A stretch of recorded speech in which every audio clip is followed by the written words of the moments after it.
Bonjour Clément. Bonjour Laurent.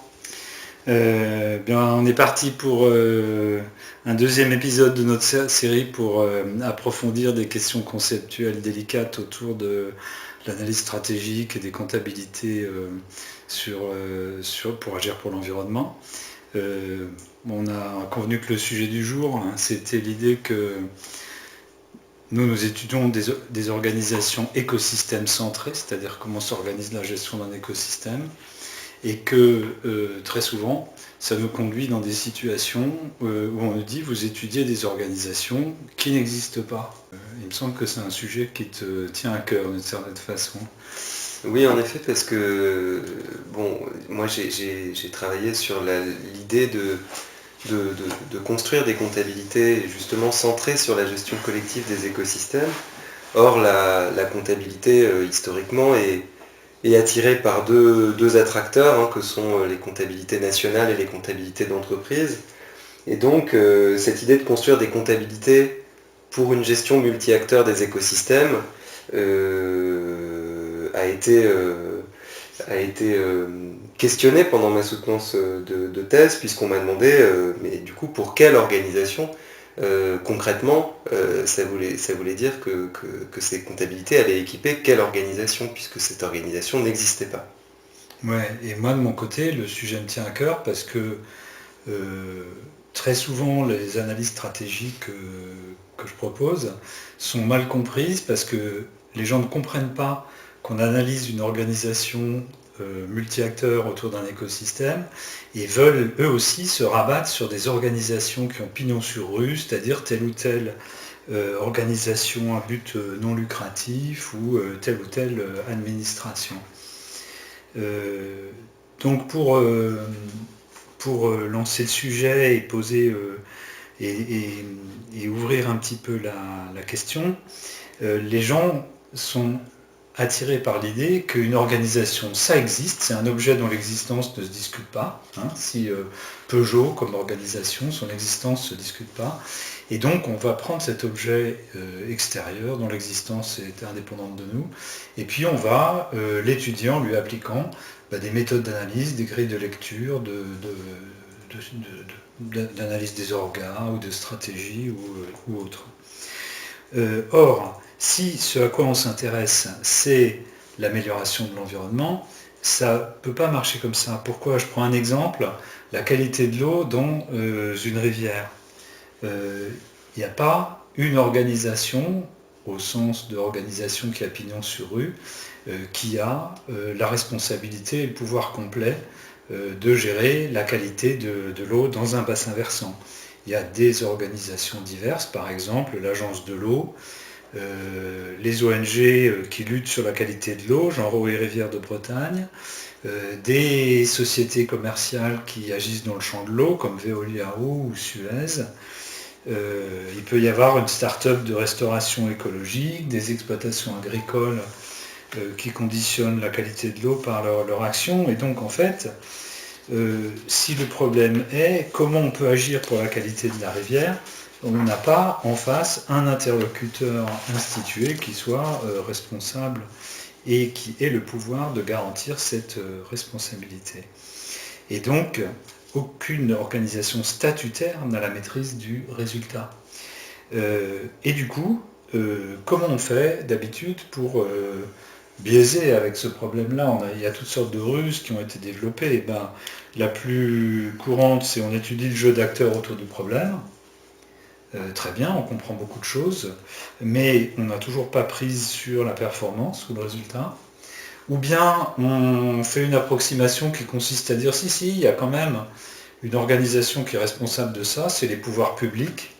Et donc on se ramène au cas de figure de l'action publique en faisant comme si l'action publique était la gestion des problèmes collectifs, mais du coup on rate énormément d'interactions absolument décisives, de responsabilités fondamentales.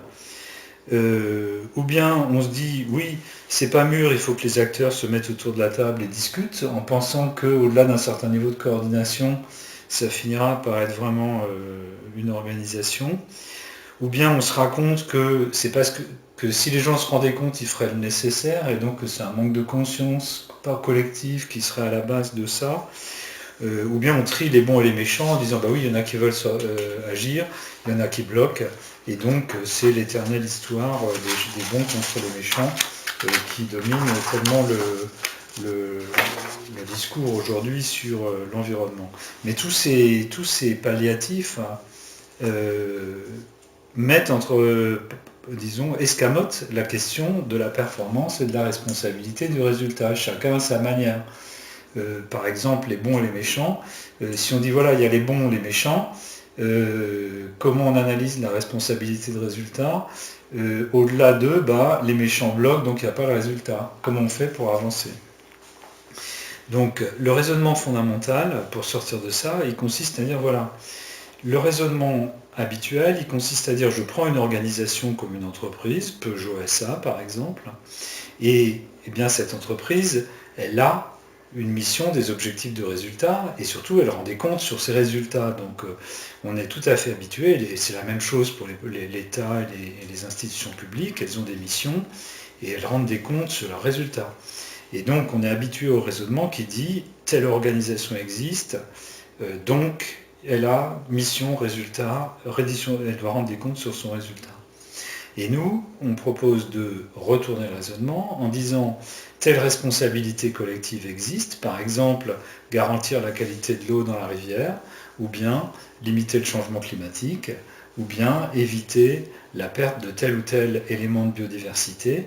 Et après ça, on se dit, pour construire l'action qui permette cette performance, eh bien, il faut qu'il existe des formes d'action organisées et c'est elle que nous allons étudier. Donc il y a un lien bijectif entre organisation et responsabilité de résultat.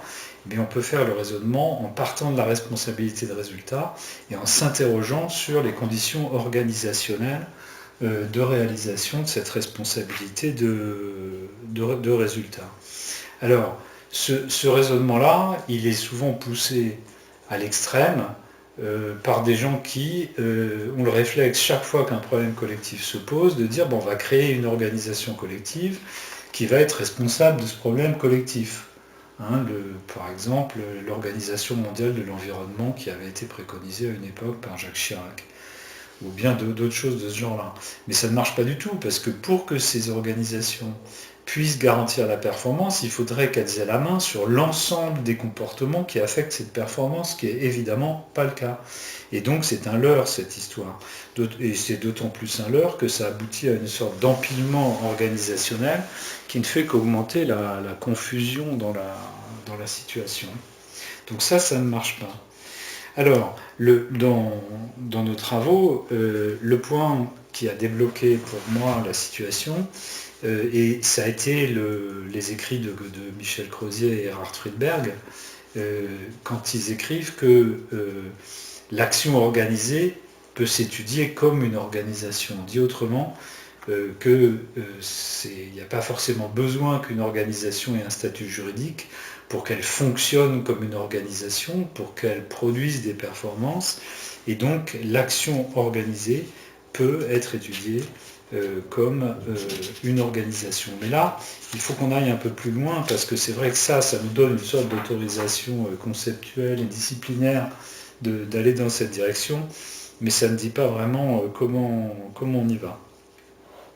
Donc, nous on part de l'idée que s'il existe une exigence de résultat, on peut débriefer la responsabilité sur la production de ce résultat en termes d'organisation. C'est la logique de l'analyse stratégique de la gestion environnementale. On part de l'exigence d'un résultat écologique sur un point précis. Ensuite, on se demande qui est responsable de l'état écologique actuel, qui peut agir et comment. Et donc, on construit à partir de l'exigence de performance écologique une lecture organisationnelle qui, derrière, peut déboucher sur une lecture stratégique, où on y viendra sûrement sur une lecture comptable. Mais il n'en reste pas moins que ces organisations qu'on étudie, d'une certaine manière, on peut toujours les accuser de ne pas exister. Et de la même façon, le même problème se pose pour d'autres concepts de l'analyse stratégique de la gestion environnementale, comme l'acteur d'environnement. L'acteur d'environnement, c'est l'idée que s'il faut agir pour atteindre une performance environnementale en changeant des choses dans la manière dont ça se passe, il faut qu'il y ait un acteur pour porter cette action. Mais cet acteur, ce n'est pas forcément un acteur qui est déjà désigné ou qui existe déjà. C'est un acteur conceptuel. C'est la question qui est de dire, voyons voir où est la configuration d'acteurs porteurs. Et si on rabat ça en cherchant un acteur qui existe, telle ONG avec telle casquette, ou telle administration qui a telle mission environnementale, on a tout raté de ce qui fait la richesse de l'analyse stratégique, c'est-à-dire d'aller chercher l'ensemble des éléments organisés et des acteurs organisés qui concourent à la responsabilité ou à l'intervention pour changer les choses. Et donc du coup, on se retrouve un peu avec cette étiquette d'être des types qui étudient des trucs qui n'existent pas. Alors,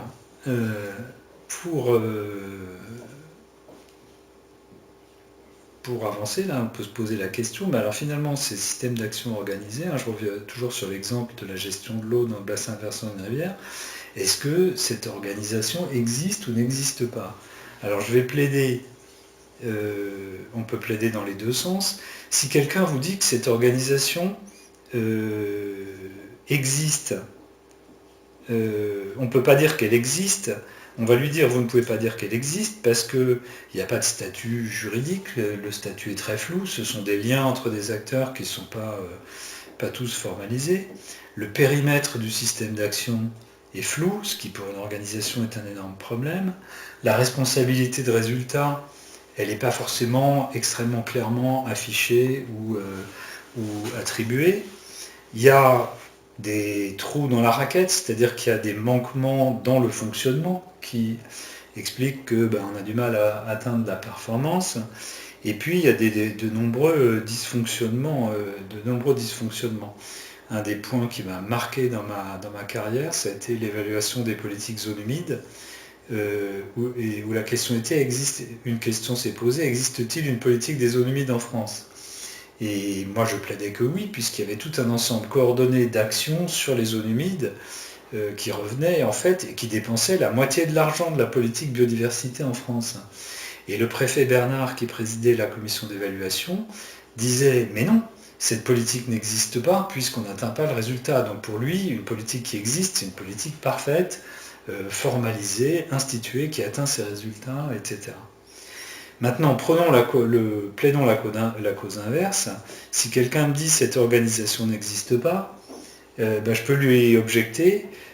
D'abord, il existe des intentions très claires et en partie partagées sur des buts explicites pour la qualité de l'eau. Deuxièmement, il existe énormément d'interactions organisées et stabilisées entre les différents intervenants, des contrats, des dispositifs de coordination, des règles, des échanges financiers, des lieux de réunion de coordination. Et puis, il existe quand même une certaine action collective qui a une certaine efficacité. C'est pas parce que l'efficacité n'est pas totale qu'il n'existe pas d'efficacité. Et d'ailleurs, les orgas qui ont pignon sur rue ne sont pas toutes parfaitement efficaces.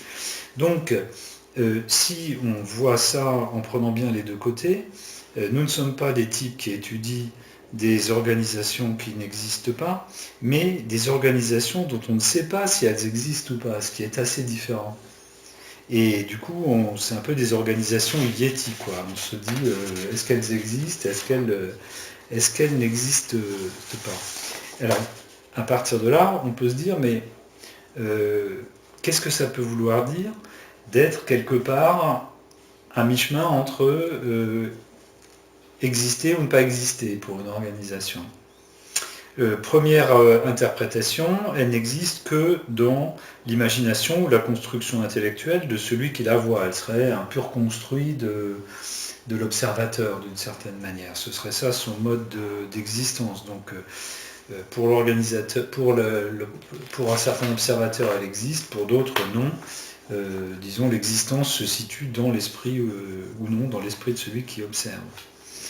La deuxième interprétation, c'est que on reste entre deux eaux, c'est-à-dire que c'est une organisation à moitié existante qui reflèterait une sorte de velléité, un état dans lequel on sait qu'on ne peut pas ne rien faire, mais en même temps on n'est pas prêt à s'engager à fond sur le résultat, et du coup on resterait entre deux eaux. Hein. En anglais on dirait half-assed organization, ni fait ni à faire. Je pense que cette deuxième lecture, elle est assez importante dans l'état actuel des débats écologiques et de la crise écologique, c'est-à-dire il y a plein de cas dans lesquels on est à moitié organisé pour donner l'impression de faire, pour ne pas ne rien faire, etc., sans pour autant atteindre le point de cristallisation qui permettent d'avoir ou qui conduisent à rendre des comptes bien réels sur ce qu'on fait. Troisième lecture qu'on peut faire du fait d'être entre j'existe ou j'existe pas comme organisation, c'est l'idée qu'on est en mouvement. Hein.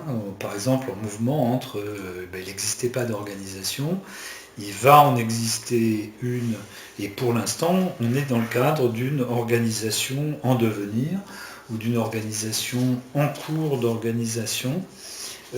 Certains éléments clés sont là, mais ils sont imparfaits. Et là, imparfait au sens de pas encore fini. Hein. C'est pas imparfait au sens de pas bien, mais imparfait au sens de non pas encore été terminé. Alors, comment on se situe dans ces différentes possibilités ? Eh bien, en fait, c'est le regard de celui qui observe qui joue un rôle clé selon le regard de celui qui va porter le jugement, ça existe ou ça n'existe pas, ça va tout changer. Par exemple, quelqu'un dont la référence est la perfection, à la fois dans la forme de l'organisation et dans la production de la performance, aura tendance à dire l'organisation n'existe pas. Elle est trop informelle, trop, etc. A l'inverse, pour quelqu'un qui voit les difficultés de mise en place de l'action collective et qui du coup voit aussi les efforts déjà faits et les réalisations partielles déjà faites, l'organisation existe à l'évidence, même si elle n'atteint pas le niveau de performance ou d'incomptabilité qu'on pourrait en attendre. Et puis, troisième cas de figure, si l'observateur est quelqu'un qui est engagé dans l'action, qui pousse pour plus d'organisation et plus de performance environnementale, là, lui, il va dire, ça avance vers l'existence. Donc, en fait, le jugement, ça existe ou pas, est profondément lié à la posture de celui qui regarde cette organisation. Ces postures, on peut avoir une posture critique, donc on a un référentiel et au regard de ça, on évalue l'organisation. On peut avoir une posture évaluative, comme en évaluation des politiques publiques, qui est beaucoup plus nuancée, qui consiste certes à avoir un référentiel normatif, mais en même temps à avoir une analyse précise des efforts faits et des difficultés pratiques qu'ils rencontrent. On peut avoir une approche de pur observateur qui se disent voyons comment ça s'organise. Et puis une quatrième posture qui est plutôt la nôtre est possible, c'est l'aide à la conception. Qu'est-ce qu'on attendrait en termes de performance et d'organisation pour la performance, comment ça marche aujourd'hui, et donc qu'est-ce qui reste et qu'est-ce qui reste à améliorer et comment on peut agir pour que ça marche mieux, c'est-à-dire pour que l'action organisée ait de plus en plus de prise sur la performance environnementale visée. Et puis la dernière posture, c'est une posture normative, c'est-à-dire des gens qui disent voilà, nous avons un modèle de ce que serait une organisation efficace. Je pense aux économistes, par exemple, qui ont un modèle conceptuel de l'organisation efficace des choses, ou bien à des juristes, et qui disent, voilà ce que serait une organisation efficace, et qui mesurent simplement un écart entre l'état actuel de la conduite de l'action organisée, et puis leur modèle normatif. Donc là, on a une typologie un peu claire des postures autour de cette question, ça existe ou ça n'existe pas, et je pense que ça peut nous éviter énormément de faux débats en fait. Pour nous, donc nous on reste dans cette posture d'intervention stratégique et d'accompagnement pour rendre plus forte l'organisation au regard d'une performance, l'action organisée au regard d'une performance environnementale. Du coup, qu'est-ce que ça a comme conséquence sur les analyses ou les connaissances qu'on peut produire sur ces organisations? Là encore, on va retomber sur quelque chose qu'on avait déjà abordé là, dans l'épisode précédent, c'est qu'on va tomber entre deux repères beaucoup plus classiques et plus stables, qui sont d'un côté le pragmatisme, entre guillemets, hein, qui se contente de dire on va juste regarder comment ça fonctionne, et puis de l'autre côté les approches normatives des économistes ou des juristes qui eux ont des modèles en béton pour dire voilà comment ça devrait fonctionner, et on a des arguments forts pour dire que d'un point de vue normatif, ça devrait fonctionner comme ci ou comme ça. Et donc nous, on n'est ni dans l'un ni dans l'autre. On s'approvisionne, on utilise des éléments de l'un ou de l'autre, mais on ne peut pas rester calé sur l'un ou sur l'autre. Pourquoi?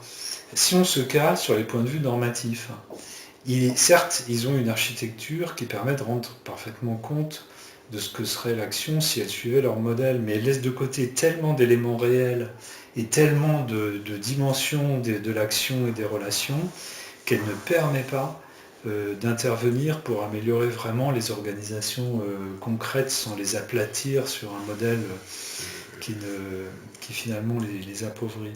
Quant au pragmatisme, lui, il ne peut pas être clair sur la question de la performance, puisque au fond, il observe quels sont les buts que poursuivent les uns et les autres, mais il n'y a pas de ressort dans leurs analyses pour faire converger sur une performance donnée. Donc on ne peut pas choisir l'un ou l'autre, il faut pour construire nos analyses dans un espace autre.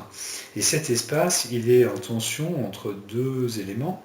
Un élément de conception, c'est-à-dire des modèles de conceptuels de comment pourrait fonctionner l'organisation, et puis un pôle de diagnostic, comment ça fonctionne aujourd'hui et surtout pour quelles raisons tel ou tel élément marche, ne marche pas, telle ou telle relation a été mise en place ou n'a pas réussi à se mettre en place, etc. Donc le pôle de conception, il est un peu apparenté au pôle normatif, sauf qu'il n'est pas affirmatif quant au caractère normatif des modèles. Il présente plutôt les conceptions possibles d'organisation comme des hypothèses à tester par rapport à des conditions pragmatiques réelles et pas par rapport à un référentiel théorique.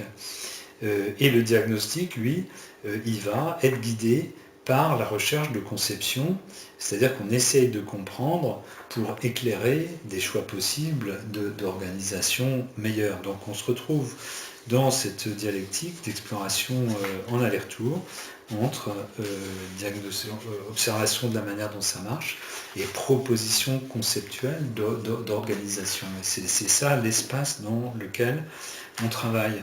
Alors on a déjà abordé l'autre fois, je le rappellerai juste, le fait que d'abord ça nous met dans une école, disons dans une perspective de conception en gestion qui est un peu démodée mais à notre avis complètement vitale. Et puis que ça donne un diagnostic qui est polarisé, asymétrique, puisqu'il n'intéresse que ceux qui sont vraiment motivés par la performance environnementale visée, plutôt que par d'autres objectifs. Hein. Et donc il est asymétrique.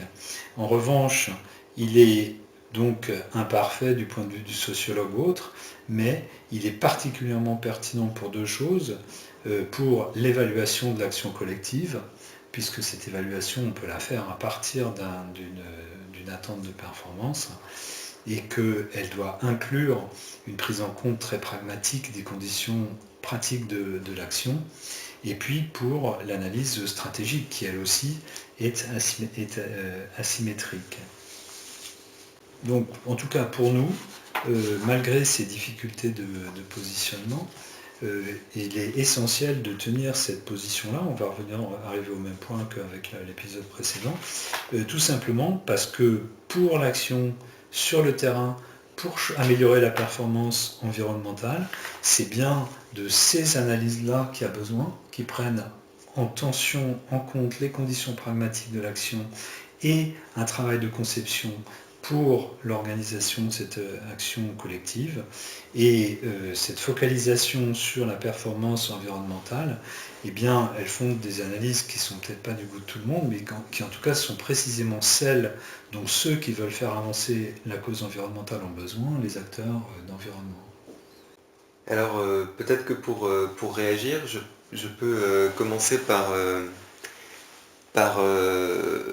essayer de faire un parallèle avec les questions qui se posent dans le champ des comptabilités, puisque une des hypothèses aussi fondamentales du travail qu'on a fait sur la question de la comptabilité, c'est que la comptabilité consiste bien à produire des systèmes d'information qui sont en prise directe avec les logiques de mise en organisation et les leviers pour l'action, et que c'est bien pour ça c'est ça qu'on va chercher dans la discipline comptable, hein, cette connexion entre l'information et la mise en organisation. Alors si on regarde le champ des comptabilités socio-environnementales, dans la dernière décennie, il y a tout un tas d'auteurs qui se sont mis à se dire, voilà, nous, ça fait 20 ans qu'on propose des innovations en comptabilité sociale et environnementale pour les entreprises, dans le but d'étendre le périmètre de responsabilité des entreprises à de nouveaux objets, à de nouvelles entités environnementales, et puis dernièrement notamment la question de la biodiversité. Et on voit que ça a des effets, mais des effets assez limités. Et donc il y a chez certains de ces auteurs une volonté de, au-delà de cette logique d'extension du périmètre de responsabilité, une volonté d'aller rechercher, de se décentrer de l'entité comptable conventionnelle qu'est l'entreprise, pour aller chercher d'autres formes d'entités comptables ou d'entités organisationnelles, hein, si on fait le parallèle, qui seraient propices à une analyse théorique et comptable. Et donc, ce qu'on voit, c'est ce qu'ils appellent les A-centered organizations, par exemple. Et ce qu'on voit, c'est qu'effectivement, il y a une tentation première qui est de se refocaliser du coup sur des dispositifs de gestion. Par exemple, le mécanisme RED, ou par exemple les mécanismes de compensation écologique, qui sont des formes de dispositifs qui produisent des comptes, qui produisent des formes de quantification pour l'organisation de la gestion des écosystèmes, et qui sont facilement identifiables. Mais comme tu l'as dit Laurent, se rabattre sur des dispositifs de politique publique ou sur des dispositifs légaux de gestion de la biodiversité, c'est aussi passer à côté de tout un ensemble de choses qui font que, effectivement ou pas, il y a de la performance qui est produite sur un objet environnemental donné. Et donc, effectivement, nous, ce qu'on dit par rapport à ça, c'est que ce décentrement de l'entité comptable conventionnelle ou de l'organisation conventionnelle pour déplacer le regard vers la gestion collective de l'environnement, elle ne peut pas s'arrêter à la question des dispositifs formels existants. Donc il y a d'autres travaux, par exemple les travaux de Colin Day et Shona Roussel, qui reprennent justement l'exemple d'une rivière, la rivière Garry en Écosse, et eux, ce qu'ils vont montrer, c'est que autour de cette rivière Garry, de la même manière que toi, ce que tu dis sur l'organisation, et le fait qu'il y a déjà des formes multiples de relations, d'opérations, qui en fait créent de l'organisation autour de cette rivière, il y a des formes de production d'informations, de quantification et d'échange de comptes qui créent des formes de proto-comptabilité autour de cette rivière. Et ce qu'ils vont montrer, c'est que autour de cette rivière, des récits des récits alternatifs sont produits par différentes organisations en interaction les unes avec les autres. L'organisation hydroélectrique, l'entreprise hydroélectrique qui gère le barrage, qui produit un compte développement durable, qui raconte quelque chose de sa vision du résultat à atteindre et de sa vision des actions qu'il faut mettre en place, mais il y a aussi des associations de pêche, des ONG qui produisent des comptes, elles aussi, sur les populations de saumon et montrent que malgré ce que va faire l'entreprise, ces populations de saumon vont continuer à disparaître, etc., etc. Donc on a comme ça un jeu de reddition de comptes et de production d'un récit autour de cette rivière qui est multiple, et donc qui pose tout un tas de questions sur le périmètre de cette organisation, de cette entité comptable en devenir. Et donc, nous, c'est vrai ce qu'on essaye de faire, c'est d'aller un cran plus loin. Que ce soit par l'analyse stratégique et d'aide à la conception de stratégies, par exemple, ou pour ma part, un petit peu plus sur les questions de comptabilité, d'aide à la structuration comptable d'informations qui permettraient d'aller un cran plus loin pour mieux atteindre des performances environnementales. Il y a, au-delà de la logique de décentrement, une tentative de recentrement active pour améliorer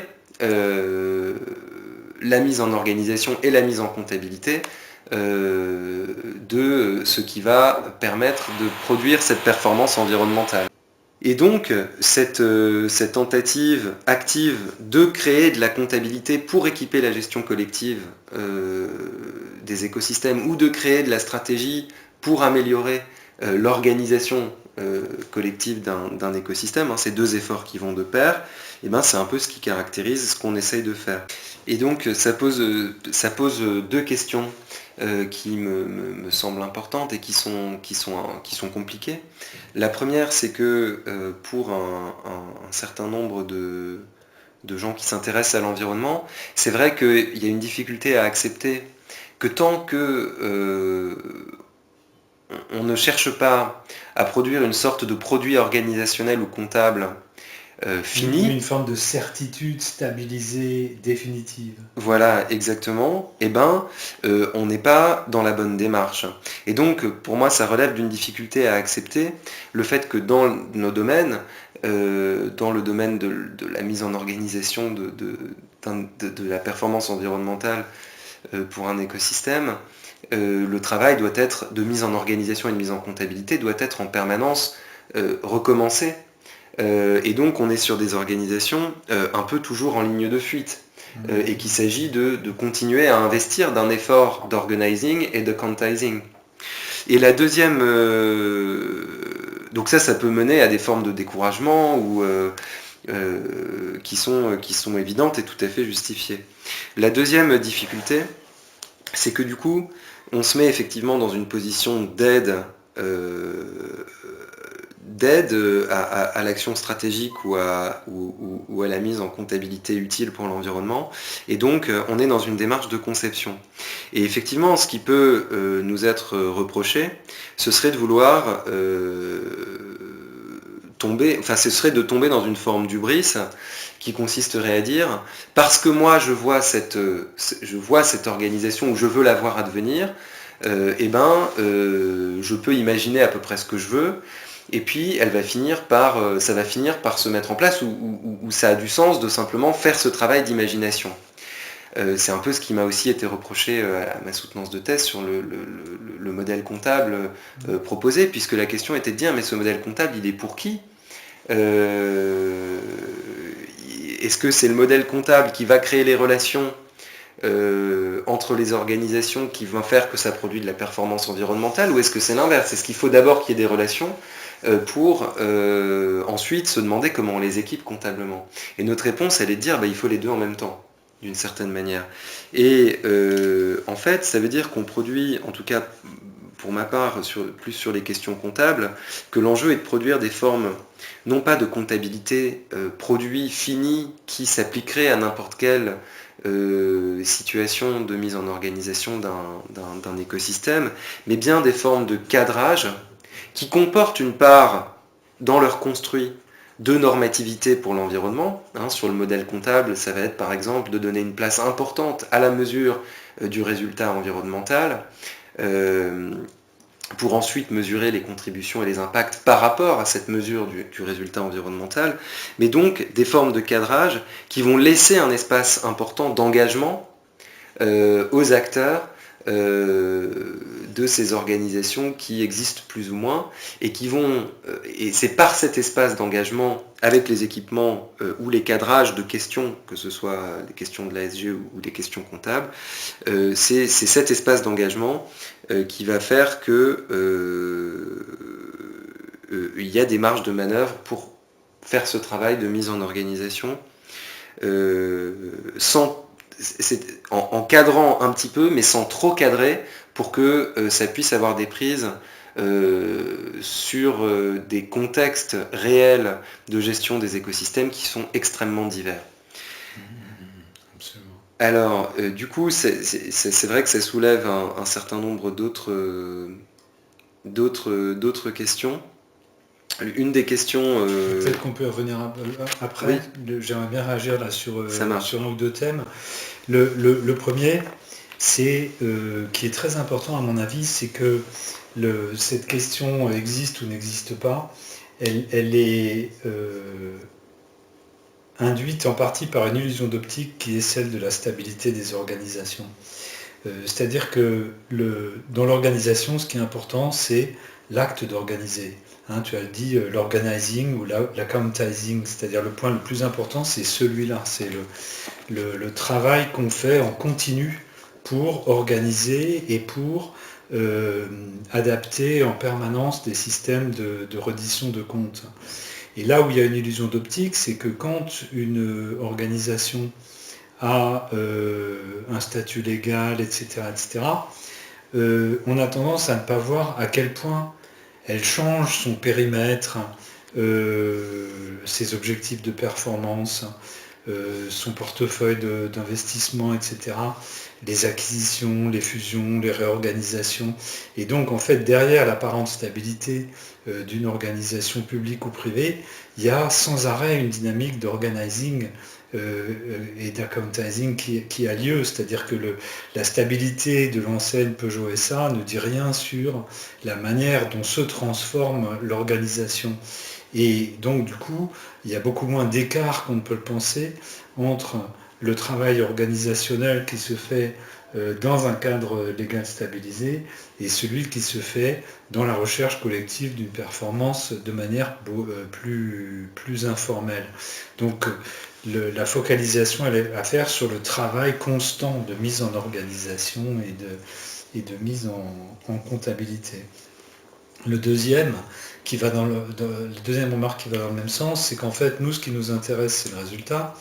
Et le résultat, il n'est pas le résultat de la structure de l'organisation, mais du fonctionnement de l'organisation. Et un des problèmes qui se posent en environnement, c'est qu'il y a plein de gens qui croient qu'une fois qu'on a donné une responsabilité de résultat à une organisation publique ou privée, c'est bon, on a fait l'essentiel du job, alors que c'est absolument pas le cas. Le job, il sera fait quand le fonctionnement concret des organisations publiques et privées produira le résultat. Donc c'est cette tendance à la surfocalisation sur les aspects structurels, institutionnels ou juridiques qui trompe énormément dans nos débats sur l'environnement, alors que ce qui est fondamental, c'est la qualité fonctionnelle des relations et de l'action organisée. Et ça aussi, ça joue donc dans le sens de réduire l'écart en apparence immense entre une organisation formalisée et une action informelle.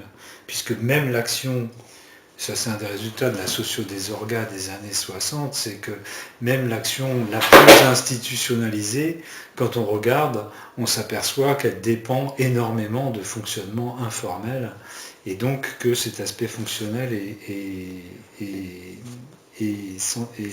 central. Ce que tu viens de dire permet de mettre le doigt sur l'importance du coup de penser ensemble cette question de mise en organisation et de mise en comptabilité, puisque ce sont bien les systèmes de suivi de l'efficacité des actions et de reddition de comptes sur les engagements pris par les uns et les autres autour de la gestion collective d'un écosystème, qui vont donner quand même une certaine forme de régularité ou de possibilité de suivi de cette mise en organisation, sans quoi les engagements pourraient en permanence rester des vœux pieux. Absolument, mais effectivement, la régularité, c'est une régularité fonctionnelle. Alors parfois, elle peut s'appuyer sur une régularité légale obligatoire, par exemple l'obligation de produire des comptes annuels ou des indicateurs de qualité de l'eau annuels. Mais ce qui va être décisif pour l'efficacité de l'organisation à produire la performance environnementale, c'est bien la régularité dans le fonctionnement réel. Hein. Puis la troisième et dernière remarque, elle revient aussi sur un point que tu as souligné, que je voudrais re-souligner, c'est l'idée que chaque situation de gestion d'un problème environnemental ou d'écosystème est relativement unique. Il suffit qu'il y ait d'un bassin versant à l'autre en France, il va y avoir des enjeux différents, des acteurs différents.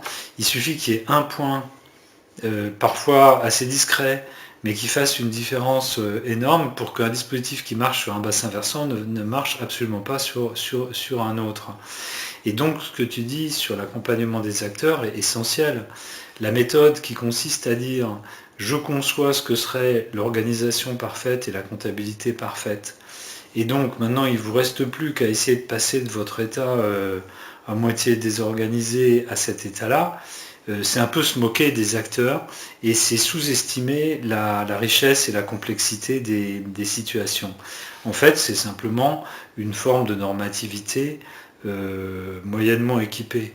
Et donc, il est essentiel, au contraire, d'être dans une démarche qui dise aux acteurs, vous êtes dans un effort d'organizing, continuez, on peut réfléchir avec vous sur les constats des problèmes qui se posent aujourd'hui, la conception possible de méthodes d'organisation ou de compta pour les surmonter, mais il s'agit d'accompagner un cheminement en continu pour améliorer le fonctionnement en continu, et quelqu'un qui croit qu'il a le blueprint ou le plan définitif de ce que sera l'organisation quand elle sera terminée, il veut bypasser le travail de construction et d'organizing et il se trompe en fait lourdement.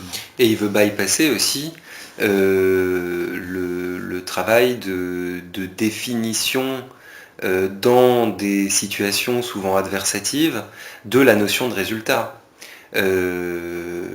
Qui est souvent elle-même l'objet d'une contestation et d'une lutte stratégique. Ce qui me permet là de poser une des questions que je voulais te poser, c'est qui rejoint un peu la question qu'on a abordée la dernière fois qu'on a fait cet exercice de l'intention. Et de quelle est la légitimité, le fondement de la légitimité du point de vue de celui qui s'autorise une lecture organisationnelle fondée sur un résultat écologique d'une situation environnementale, et qu'est-ce qu'il doit faire en fait pour tenir cette notion de résultat. Et puis voilà, donc ça c'est une première question. Et cette question, elle est particulièrement importante parce que une des raisons pour lesquelles on peut nous rétorquer qu'on étudie des organisations qui n'existent pas, c'est aussi parce que souvent, ces organisations de fait produisent des mauvais résultats environnementaux. Et donc, on a du mal à comprendre pourquoi on s'intéresse à non seulement des organisations qui sont très peu visibles et qu'il s'agit de diagnostiquer pour mettre en lisibilité, et qui en plus ne produisent pas le résultat escompté, bien au contraire. Sur le premier point, la question de l'intention, je ne vais pas redire ce qu'on a dit la dernière fois, hein, c'est que l'attente de performance de quelques-uns suffit à les autoriser à s'interroger sur l'organisation qui produit ou pas la performance souhaitée. Là, ce que je voudrais développer, c'est plutôt ce que cette idée d'intention, elle se pose tout aussi bien aux organisations les plus formalisées qu'aux organisations informelles dont nous parlons nous. Et quand on lit sur la littérature sur les stratégies des entreprises, il y a un élément clé qui est que on connaît aussi beaucoup d'organisations formalisées dont le but n'est pas particulièrement clair, dont la mission ne saute pas aux yeux. Si je prends le Conseil économique, social et environnemental, il n'est pas clair aux yeux de tous qu'ils remplissent une mission fondamentale dans le fonctionnement de la République. À l'inverse, si je prends l'Assemblée nationale, le fait que la performance qu'on attend d'elle, c'est de voter des lois, là c'est déjà beaucoup plus clair. Quant aux entreprises privées, là on est sur l'idée de mission, c'est-à-dire que l'entreprise privée, si elle se concentre sur sa mission de rendre le service le meilleur, dans les meilleures conditions, au plus grand nombre de gens solvables, là, on est bien dans l'intention qui tire la stratégie, et la littérature sur ces stratégies d'entreprise regorge d'exemples où on perd de vue cette intentionnalité de la mission pour se concentrer sur des intentionnalités, sur les paramètres de rentabilité ou des choses de ce genre-là, et où à un moment donné l'intention qui fondait l'existence et la prospérité de l'entreprise va être perdue de vue, et l'entreprise va très vite s'échouer sur les récifs, sauf si elle arrive à refabriquer de l'intention. C'est-à-dire que le problème se pose un peu de la même manière dans les organisations formelles et informelles. C'est la flamme de l'intention d'une intention juste et authentique qui d'un désir partagé de rendre un certain service, d'atteindre un certain état, qui est le moteur. Là encore, l'écart est moins important qu'il ne semble à première vue entre les orgas formels ou informels.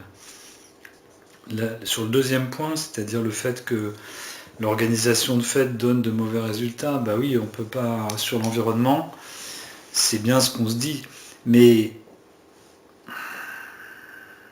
quelle est l'alternative ?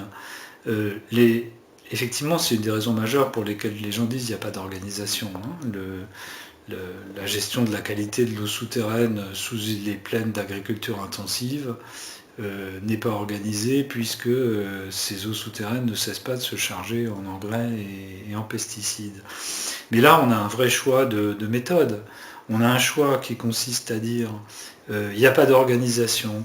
Qu'est-ce que ça veut dire ? Ça veut dire que du coup, pour intervenir sur la situation, on va faire comme s'il n'existait pas de relation organisée entre les protagonistes, et on va faire comme si on partait du chaos en quelque sorte, ou de la non-organisation. Mais là, dans l'action, on va rapidement se rendre compte que oui, il existe des relations structurées entre les protagonistes, et que les questions de pouvoir, d'organisation pratique, de cadre légal, de différenciation entre les acteurs vont vite venir nous rappeler à la réalité. Et l'autre branche de l'alternative, elle consiste à dire ok, c'est une organisation très imparfaite, mais elle existe, et donc toute action pour une organisation meilleure doit prendre en compte cette réalité, même si c'est pour la transformer, etc. Mais c'est différent de se dire je prends une organisation de fait qui est mal fichue et qui résiste à l'amélioration, ou bien de dire il n'y a pas d'organisation de fait. À mon sens, pour l'intervention, le fait de dire je dois prendre en compte l'organisation telle qu'elle existe, quel que soit son niveau de dysfonctionnalité, n'est pas un problème. Si j'intervenais sur la gestion des ordures dans le sud de l'Italie, j'ai le choix de considérer qu'il y a une organisation de fait avec les organisations mafieuses qui produit de très mauvais résultats, ou bien j'ai le choix de dire ok, on va faire comme si tout ça n'existait pas, on va construire un système organisationnel parfait et l'appliquer sur le terrain. On voit très bien quel est le résultat de cette ignorance ou du mépris de l'organisation existante très imparfaite. Ce que tu viens de dire renvoie à un sujet qu'on pourra peut-être traiter dans un futur podcast, qui est l'idée qu'on puisse aussi avoir un résultat qui se mesure en termes de réduction de delta d'impact. qui forcément est beaucoup moins tangible qu'un résultat qui consiste à produire des biens matériels ou à produire quelque chose d'environnementalement visible, mais qui est un résultat quand même. Mais laissons ça de côté. Il y a deux points qu'on pourrait peut-être approfondir encore. Le premier, c'est celui qui renvoie au fait que quand on s'autorise une lecture organisationnelle sur des organisations qui formellement ne sont pas identifiées, souvent on embarque dans ce plan organisationnel qu'on déploie des acteurs qui n'ont pas forcément conscience de faire partie de cette organisation. Ni envie de faire partie de cette organisation, premier point. Et deuxième point, qui par ailleurs font également partie d'autres plans organisationnels qui existent parce qu'il existe d'autres observateurs qui s'autorisent ces autres plans organisationnels.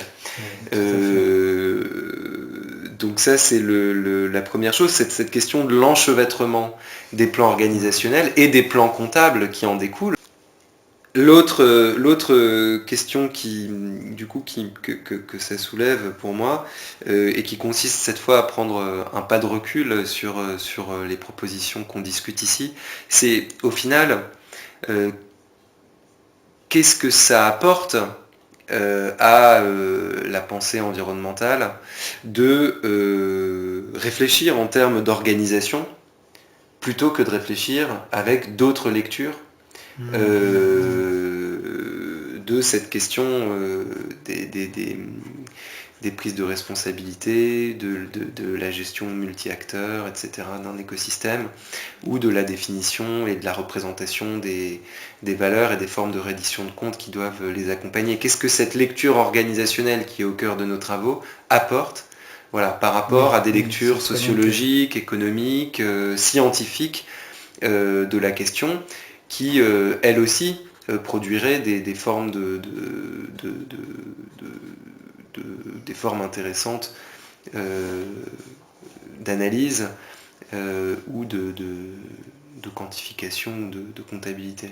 Ouais, c'est une très bonne question. Là. Sur la première, celle de l'enchevêtrement, j'aime beaucoup une notion qui est proposée par Olivier Godard, qui est celle des hiérarchies enchevêtrées. Donc c'est bien à ça qu'on a affaire, c'est que les différents acteurs, ils ne sont pas pris dans un seul plan d'action et d'organisation, mais dans de multiples, et que l'environnement n'est qu'un plan de responsabilité collective parmi beaucoup d'autres, même si pas mal d'environnementalistes ont un peu de mal à percevoir l'existence ou la légitimité des autres plans d'organisation et de responsabilité collective. Donc effectivement, il y a un peu un acte de force à agripper des gens nolens-volens en leur disant on s'en fiche que tu n'aies pas envie d'apparaître comme responsable de la pollution de l'eau ou comme étant un des opérateurs qui détermine ou qui dégrade la performance écologique de la rivière. C'est un fait objectif que ton action a un impact et en tant que tel, tu peux être amené à ce qu'on te demande des comptes.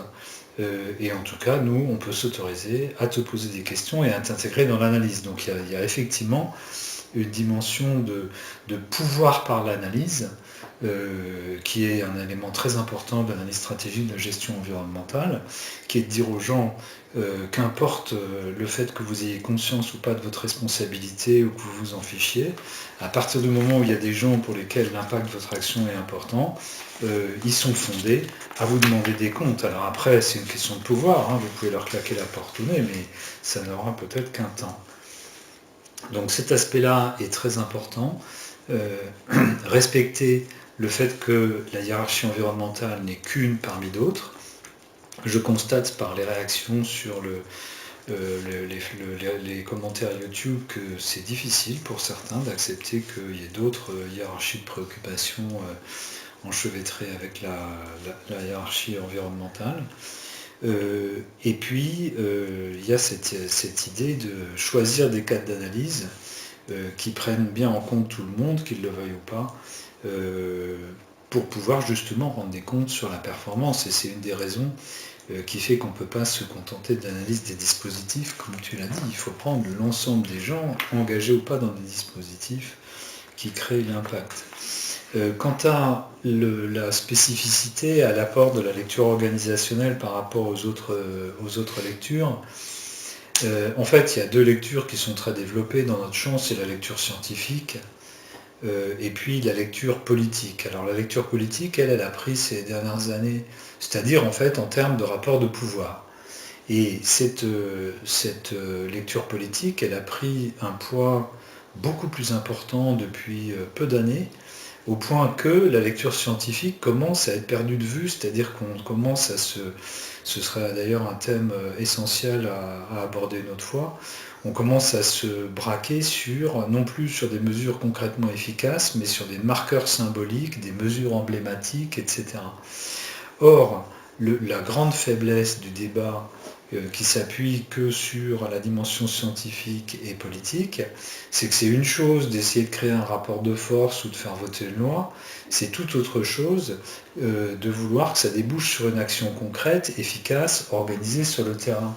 Et c'est vrai qu'il y a une certaine invisibilité pour beaucoup de gens de la dimension organisationnelle, c'est-à-dire de la dimension de mise en place pratique des choses, qui rend des comptes à qui fait quoi, quelle est la main-d'œuvre qui va produire ceci ou cela, est-ce que les gens concernés sont d'accord pour que leurs efforts convergent, etc. Toute cette dimension organisationnelle est complètement passée sous silence. Quand je prends les débats politiques autour de la démission de Nicolas Hulot ou de l'alarme, des différents discours d'alarme qui ont prospéré là depuis quelques mois, tout n'apparaît être qu'une question de rapport de force et de volonté politique, et il passe complètement sous silence le travail concret, organisant des gens qui vont mettre l'action en musique. Donc pour moi la question est très importante. Qu'est-ce que ça apporte de plus ? Ça apporte la possibilité de transformer en action pratique qui débouche sur le terrain des responsabilités dont les scientifiques nous montrent qu'on les a, et des décisions politiques en l'absence d'une prise en compte approfondie et réaliste de la dimension organisationnelle, y compris dans sa dimension comptable. Eh bien, tout ça reste des intentions ou des affichages ou des normes, mais n'aura pas de traduction ou de résultats concrets, d'où l'importance qu'on attache à cet aspect-là. Et peut-être une dernière remarque pour ma part, qui est pour essayer de continuer de filer organisation et comptabilité. C'est vrai que depuis le début, on parle surtout de la question de concevoir des comptabilités pour des organisations qui n'existent pas, qui sont celles de la gestion collective des écosystèmes. Pas qui n'existent pas, dont on ne sait pas si elles existent ou pas. Dont on ne sait pas si elles existent ou pas, oui. Ouais. Mais il y a un deuxième aspect qui est en fait,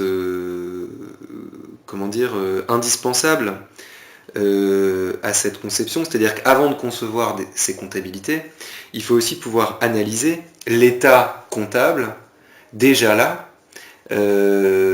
autour de la gestion d'un problème écologique ou d'un écosystème.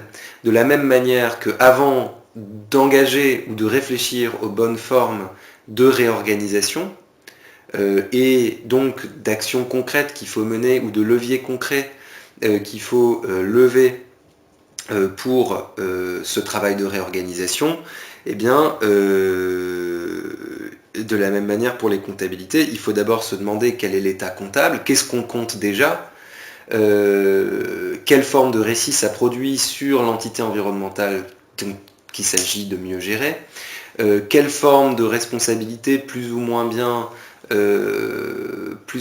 prise et stabilisée, est-ce que ces modes de quantification ou ces systèmes d'information permettent déjà d'équiper.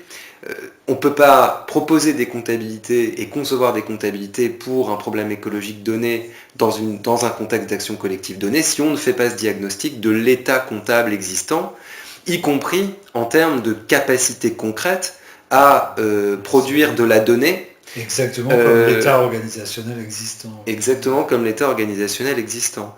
Et ça ramène, et c'est peut-être ça aussi la difficulté des propositions qu'on fait dans nos recherches, c'est que ça ramène à des questions extrêmement concrètes. Eh bien, qu'est-ce qu'il existe déjà comme données, dans quel système de reddition de comptes elles sont déjà prises, de manière volontaire ou pas, comment est-ce qu'on peut améliorer la structuration comptable de ces données dans le but de mieux organiser pour l'atteinte de résultats environnementaux, et puis qu'est-ce qu'on peut proposer comme nouvelles formes de données, nouvelles formes de systèmes d'information qui vont être articulées à l'existant. Mais quand on dit concevoir des comptabilités pour des organisations dont on ne sait pas si elles existent ou pas, le travail de diagnostic de l'existant comptable est tout aussi nécessaire que le travail de diagnostic de l'organisation, de l'état d'organisation déjà là, pour savoir d'où on part et pour savoir ce qu'il faut faire pour le petit pas d'après. Tout à fait. Écoute Clément, encore une discussion passionnante. Merci beaucoup.